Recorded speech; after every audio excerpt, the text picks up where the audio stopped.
faço filme com celular, com Super 8, com 4K, com 8K, que possa vir a existir daqui a um tempo, com 21K, cinema é linguagem. This is the first time for a three-way streaming network. Hello from our colleagues in Japan, at Japan University. So my congratulations to the organizers.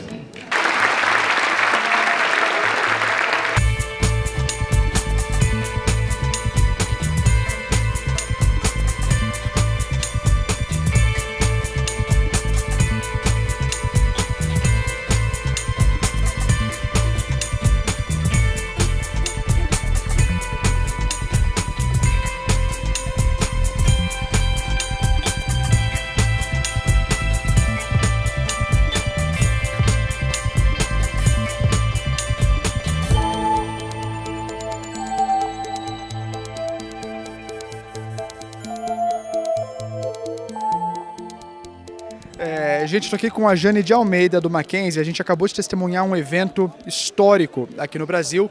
A primeira vez em que houve uma projeção simultânea em 4K no Brasil, na Califórnia e no Japão. Jane, você podia falar para a gente só um pouquinho o que foi esse evento? O que é exatamente transmitir simultaneamente em 4K no Brasil, San Diego e Japão? Primeiro é um desafio. Porque ano passado nós havíamos passado os filmes em 4K, com essa super resolução de 8 milhões de pixels, o que já é em si uma grande novidade e um experimento, porque não é uma tecnologia, digamos assim, padronizada, de fácil acesso. Passar isso já é um desafio. Nesse ano a gente decidiu, depois de um ano de pesquisa, de contatos, de 60 pessoas no mínimo trabalhando juntos, a gente conseguiu transmitir o filme. Na realidade, a gente fez duas coisas que são duas coisas super importantes. Primeiro, foi a primeira transmissão de super alta definição nas redes de fotônica da América Latina para o primeiro mundo. Segundo, que é um evento histórico porque é uma premiere de um filme. Sim. Com essa resolução, com uma resolução de cinema, você tem a qualidade de 35mm, né, em 3 lugares. Isso aí nos dá uma perspectiva de futuro fabulosa. Imagina você ter festivais de cinema acontecendo em vários lugares, você poder assistir ao vivo o Festival de Berlim, sabe? Festival de Veneza, você poder fazer estreias. Então, tudo isso pode acontecer. Então, a perspectiva é muito grande de futuro a esse respeito. Certo. E o filme todo foi gravado em 4K com a câmera Red One, mas ele também está sendo projetado aqui num projetor 4K, eu imagino, né? Sim. Agora, aonde que está exatamente o filme? O sinal dele é transmitido via satélite para os outros lugares? É via rede de computadores? Como é que ele funciona isso? Existe, assim, por antena a gente não teria capacidade de transmitir. Existe uma nova rede, que é uma rede de fibras ópticas, que ela está restrita só a instituições de pesquisa. Essa rede, ela é uma rede de 10 gigas hoje. Então, a capacidade de processamento de dados é uma capacidade enorme. Então, não temos ainda o acesso a essa rede como a gente tem na internet. É uma rede restrita. Então, só por isso foi possível isso acontecer. Eu escrevi um texto para o evento, né? Falei assim, olha, é um momento histórico, porque é o momento em que as luzes do cinema encontram com as luzes dos fótons. Uhum. E aí você consegue fazer esse tipo de transmissão. Certo. E você acha que esse tipo de rede, essa tecnologia, vai ficar disponível para o grande público eventualmente? Eu não sei. Eu acho que talvez sim, se a gente seguir o padrão da internet como aconteceu, né? Talvez não pelo preço ainda de manutenção dessa rede, e até necessidade talvez, né? Mas é muito provável que num tempo muito curto as grandes instituições, grandes empresas venham a ter acesso a esse tipo de fibra. E você acha que essa tecnologia vai impactar o cinema mesmo, o cinema comercial, não só os festivais, a possibilidade de ter festivais simultâneos, mas os cineastas, a indústria toda do cinema vai ser diretamente impactada por isso, você acha? Eu acho que já existem pesquisas muito significativas nesse sentido. Em distribuição, por exemplo, esse é um setor que provavelmente vai ser impactado. Pré-produção, você vai poder fazer em altíssima resolução um trabalho, por exemplo, de pesquisa, de locações, etc., em locais remotos e de forma colaborativa. Edição. Em Los Angeles, em San Diego, eu vi uma edição de som feita em San Diego com um filme que estava sendo projetado em Los Angeles. Então, eles editaram o som em San Diego e o filme estava em Los Angeles. Isso é uma possibilidade que vem acontecer. No meu caso, como eu pesquiso linguagem de cinema, eu fico imaginando o que pode acontecer. A primeira experiência que todo mundo imagina e todo mundo vê muito rapidamente é a experiência do cinema interativo. A gente viu um filme interativo que as pessoas batem palma e vão escolhendo para onde vai a narrativa, né? Mas eu vejo outras possibilidades que eu acho muito interessantes. Por exemplo, você ter um documentário que aconteceu há muitos anos atrás e, ao mesmo tempo, você repetir as locações real-time, online, agora, no meio do filme, por exemplo. Né? É uma pesquisa de linguagem fabulosa que te dá uma relação de temporalidade muito mais absurda do que a temporalidade que a gente poderia ter com essa história de filmei naquela época, agora é assim. Então, por exemplo, hoje você tem é muito comum você ver essa mistura de ficção com documentário. Agora imagina o documentário misturado com a transmissão ao vivo, no mesmo momento em que ele está passando. Ou documentários antigos, refeitos, reeditados com imagens ao vivo. Isso tudo poderá acontecer, por exemplo. E o cinema digital ele já se integra melhor a essa tecnologia nova? Por exemplo, o filme de hoje foi gravado na Red One, que é cinema digital. Ele já se adapta, já vai se integrando melhor, tem um benefício, a gente pode aproveitar melhor o que foi feito em cinema digital com essa tecnologia, ou o cinema analógico acaba se beneficiando também? Eu acho que o cinema analógico não é possível com essa tecnologia. Né? Eu acho que não tem como você pegar não tem como fazer isso, porque você vai ter que processar o filme em computação, em dados, algoritmos, para poder fazer essa transmissão. Não é possível ser feito. Então só é possível por causa do cinema digital e pelo encontro da rede. Então tá bom, Jane, muitíssimo obrigado. Boa sorte para todos nós, para essa tecnologia, que ela venha nos beneficiar. Tem um debate aí, depois se vocês quiserem vir, é um debate com o ministro da Cultura, para a gente ter aí uma possibilidade, a gente está, enfim, pensando na possibilidade de você ter links e uma rede em inúmeros lugares e instituições de cultura. Então, da Cinemateca Brasileira, em casas de cultura. Imagina, você poder fazer esse tipo de transmissão em vários lugares, em vários pontos. Maravilha, vai dar certo sim. Espero que Tá sim. bom, Jane, obrigado, tá? Tchau, tchau, valeu. Até Parabéns pelo evento. Obrigada.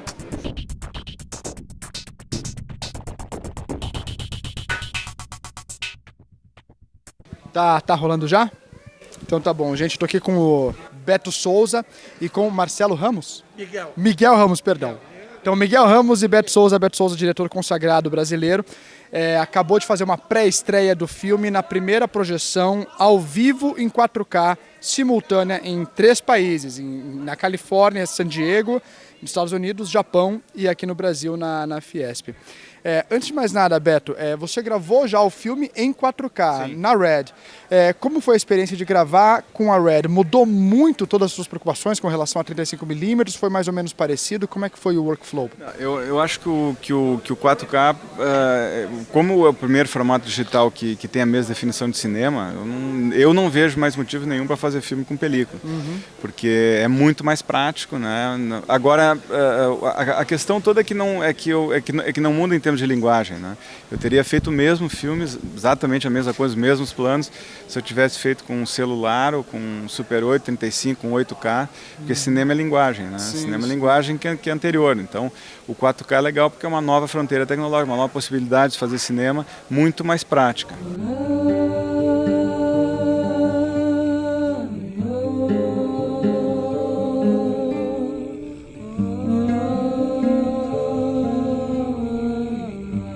E o que você ganha com a cinematografia digital agora em 4K? Quais são os benefícios? Além da praticidade, é lógico, tem outros elementos também que ficam mais fáceis, a pós-produção fica facilitada, por exemplo, por já ser captado em digital. O que muda? O que você ganha? Tem certas coisas assim que no processo são muito legais. Por exemplo, a gente filmava durante o dia, o logger baixava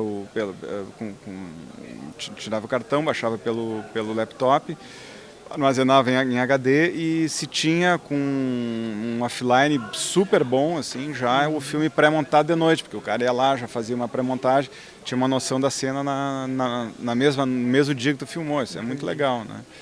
E o processo claro que o 4K, isso aqui é uma coisa super inédita, então acho que ele vai vingar dentro de alguns anos, né? Como processo industrial, Mas a partir do momento que o cinema tiver em 4K é muito mais fácil, vai ser muito mais fácil tudo. Hoje em dia não faz sentido nenhum tu em 2009, né, no século 21, tu ter para cada unidade de passagem, de exibição do filme, tu ter um troço, uma cópia que custa 50, que pesa 50 quilos, né? Não tem menor sentido uma coisa dessa. A partir do momento que se tem um digital que encosta, que tem uma definição semelhante à película, eu, pelo menos, não vejo nenhum mais sentido em filmar com película. É uma nova tecnologia com uma definição muito semelhante. E só os fotógrafos, né, que percebem as diferenças, porque se tu botar 99,9% das pessoas vão olhar esse filme, esse filme é igual a 35, não tem Só diferença. fotógrafos e olha lá, né? E olha Nem lá. todos, né? Agora, uma coisa interessante do filme é que ele foi todo rodado em digital, em 4K, mas tem muitas cenas que simulam o Super 8, né? Aí esse material foi gravado também em 4K e depois na pós-produção foi dado um aspecto Super 8. Como que foi esse processo de integração? É que esse filme ele tem uma metáfora, né? Não é uma coisa óbvia no filme, não está no texto do filme, mas ele fala, né? Ele comenta, vamos dizer assim, sobre essa transição. Por quê? Porque os filmes, as lembranças do Eleutério é o material que ele filmou em filme, que já estão ruins, que rebentam, que o negativo gruda ali na tela e quase derrete, né? Ou seja, é uma tecnologia que está se indo. E o filme, a narrativa, o tempo presente da narrativa foi filmado em 4K com aquelas imagens ali. Então, existe uma metáfora dentro do filme que comenta em cima desse momento de transição do cinema fotográfico para o cinema digital. Conceição, quando termina a noite e começa o dia? Então tem material de fato de Super 8 ali? Não, é 16. Em 16. Não é Super 16, é 16. 16 mesmo. Todos os filmes. E a câmera que filmou foi uma câmera semelhante àquela câmera que foi mostrada por ele ali. Ah, tá. Uma câmera semelhante E aí, para conformar material de 4K com o de 16mm foi muito complexo ou deu para fazer? A gente projetou o filme, porque a gente fez todos os filmes um tempo antes, né? Claro. Aí, no tempo que a gente foi fazer a história mesmo, se projetava os filmes, eu filmei com 4K o projetado na parede. Mas poderia fazer por telecine, por exemplo, também, né? Mas telecine para 4K ia complicar muito. Só 2K então aqui no Brasil, né? Ia complicar. Então a gente filmou da parede com a Red, né? Entendi. Falando um pouquinho agora da dramaturgia, esse filme é completamente centrado nas personagens, né? Nos dois atores que vão conduzindo, né, toda a história. Como é que foi a preparação desses atores? Como é que foi o processo de direção, composição dessas personagens? Miguel, vai lá. A preparação, como se prepara uma novidade nenhuma. Como o ator se prepara para dar vida ao inanimado, né? O inanimado é aquele que está no papel, que você vai dar vida, conhecendo a sua história, as características, o contexto que se situa, o que a direção quer, não é? E você começa a desenvolver o personagem, não é? Então, neste sentido, nós tivemos vários exercícios de aproximação do personagem. Vocês pontuam o filme com muito silêncio, né? Momentos que não tem texto, não tem fala, e tem gente que tem pânico. Morre de medo disso. Às vezes trabalhar no silêncio é mais difícil do que trabalhar com texto, com diálogo. Isso aconteceu naturalmente ou já era algo planejado? Como é que foi trabalhar com esses silêncios? É que esse filme, ele tem essa história de 70 minutos, ela tinha que mostrar um cotidiano dele que é através dos anos, né? Aquilo ali todos os anos da vida daqueles dois estão naqueles 70 minutos. E muitas vezes tu não falar e tu deixar a coisa, né, simplesmente com olhares, com sentimentos, com ressentimentos até que estão mostrados ali, vale muito mais do que qualquer diálogo, né? O filme ele é todo pontuado tanto por música, né, quanto por silêncios e para mim esses 70 minutos representam a vida deles, né, a vida inteira deles. Tem data de estreia já, Beto, o filme? Ainda não, eu tô querendo fazer um circuito que vai ser bem complicado, quer dizer, todo esse parque armado tecnológico para a gente fazer essa sessão, mas eu quero ver se eu gostaria de fazer, antes de entrar no cinema normal, um circuito 4K. Entendi. Com ele. Aqui no Brasil, no como Brasil. que você vai fazer esse circuito? Teria que ter juntar novamente esses elementos que estão aí, que é o projetor, que deve ter 1 ou 2 no Brasil, o know-how dos americanos, que é que vieram, né, da Universidade de San Diego, os 2 players. É um equipamento que, se tu fosse comprar inteiro, é $300 mil, Sim, né? sim. Então tem que ver uma maneira de conseguir com que a gente possa fazer, mas é meu sonho, fazer até no final do ano pelo menos uma meia dúzia de cidades brasileiras Todas com em uma 4K? Projeção 4K. É o E que aí depois lançar, então, comercialmente. Daí vai ter que passar para 2K, né? Para lançar no não, circuito. aí eu vou para 35. Aí volta para 35. O velho 35. Você já tem distribuidora ou ainda? Europa Filmes. Ah, beleza. A Europa está entrou nesse processo desde o início aqui, mas esse filme deve ser lançado só ano que vem no cinema mesmo. Certo. Então tá bom. Beto, muitíssimo obrigado pelo Legal, tempo, obrigado. pela entrevista, tá bom? Valeu, cara. Boa sorte que o filme arrebente aí, tá bom?